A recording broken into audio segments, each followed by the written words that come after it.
When it comes to chords progression leads, I have two main things I want to investigate with you. One is there any go-to plugins or sounds that you use for writing your melodies or chords progression? Yeah, right now, like what I mentioned earlier, like when you go to a studio session, just opening with a respace, honestly, just like up with a tempo, everybody loves the way that sounds. They can sing on that. It's just a pad sound, but if you have a good respace, it's not gonna match this song, but like just like a simple.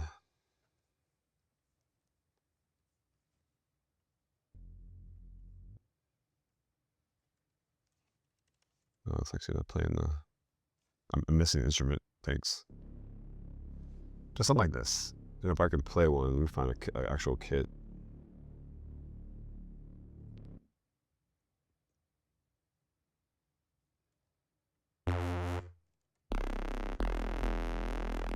This is a terrible sound.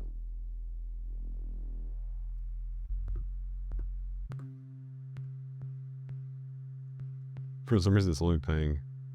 Let me find a better one for you guys.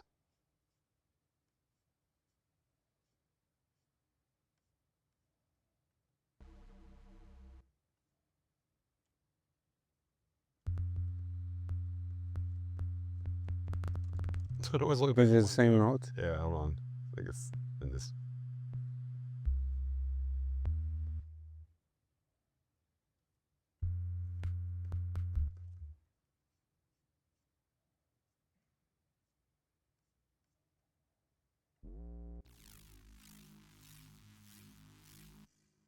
Here we go. Reserum, not so bad. Maybe this is a good one.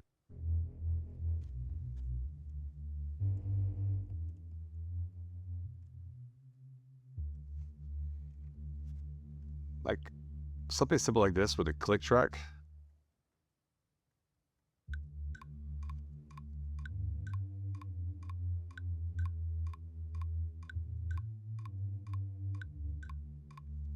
You know, just something like that. I like to open with this now because it seems like for a songwriter, it's like a familiar sound, but also interesting, you know, like, or just a live bass, you know, open chords on the guitar.